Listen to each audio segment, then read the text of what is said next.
Welcome to this explainer. Today, we're unpacking a really fascinating reality that kind of just sits right under our noses. We're talking about the profound way our external environment completely dictates our internal state. You know, every single day, thousands of scientific research papers get published, and a massive chunk of them focus entirely on human psychology. But translating those dense, super academic studies into practical, everyday life, well, that's exactly what we're going to do right now. We're going to look at how tiny, seemingly insignificant tweaks to your daily surroundings can radically alter your mood, your focus, and your stress levels. Okay, let's dive into this. I want you to imagine your daily routine not just as a series of boring chores, but as a sequence of biological triggers that you actually have the power to control. We so often think of our emotions and our stress levels as things that just, happen to us, like these unpredictable weather forces we just have to endure. But what if just 10 minutes of light and belting out a single song on your way to work could literally rewire your brain chemistry for the better? Today we're going on a day-in-the-life journey, and we'll be exploring actionable, biologically grounded methods to completely take back control of your daily stressors. Section 1. Morning Light, the biological stabilizer.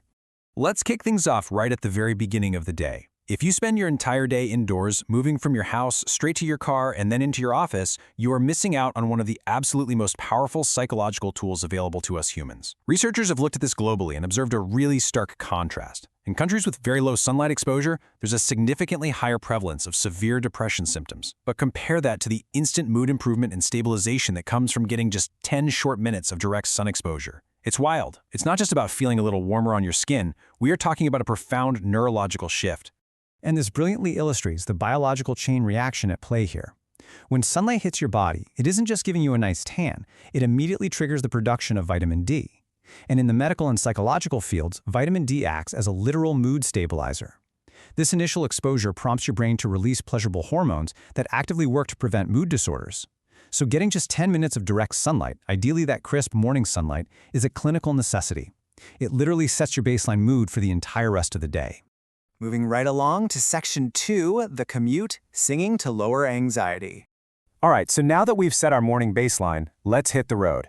Imagine you're driving your car to work. You've got this massive, highly important presentation to deliver, and naturally, you're feeling incredibly nervous. The anxiety is really starting to peak. So how do you calm yourself down? Well, psychology gives us a brilliant, albeit slightly unusual clinical solution. Step 1, you just notice those nervous feelings creeping in. Step 2, you turn on your favorite song and you force yourself to sing along. Seriously, even if you are completely off key, it doesn't matter. Step 3 is where the magic really happens. Your brain immediately starts flooding with oxytocin. And step 4, as a direct result of that oxytocin, your heart rate and your cortisol levels, which is your main stress hormone, they just drop rapidly.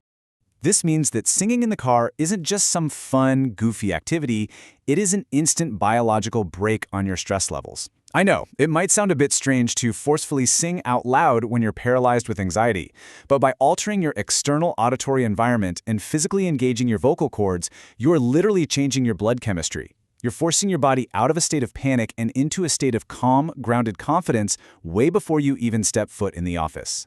Section 3, the workplace, how music alters reality. Okay, so you've arrived at work, you sit down at your desk, and you throw your headphones on. Now, the music you choose to play in the background doesn't just block out annoying office chatter, it literally alters how you perceive the physical world around you. In a totally fascinating study from 2011, researchers discovered a phenomenon called perceptual expectation. Basically, this is where your brain anticipates and identifies visual cues that actually match the emotional tone of the audio you're currently processing. In this specific study, people were asked to identify happy or sad faces on a piece of paper, all while listening to different types of music. The breakdown of these results is just wild. When participants listened to sad music, they overwhelmingly started spotting the sad faces. But when they listened to happy, upbeat music, their brains instantly started recognizing the happy faces. Your auditory environment quite literally colors your visual reality. This is exactly why upbeat music is the absolute best use case for workouts. It makes the world around you feel more energetic and positive.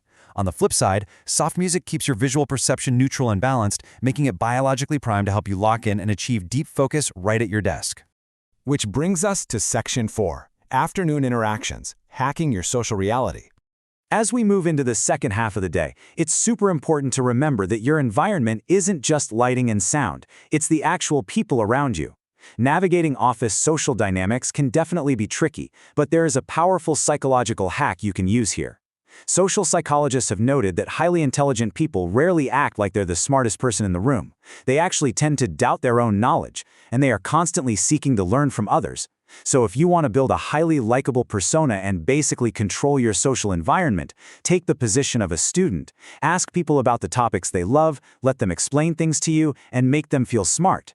There's this brilliant quote from the Dalai Lama that hits the nail on the head. When you talk, you are only repeating what you already know. But if you listen, you may learn something new.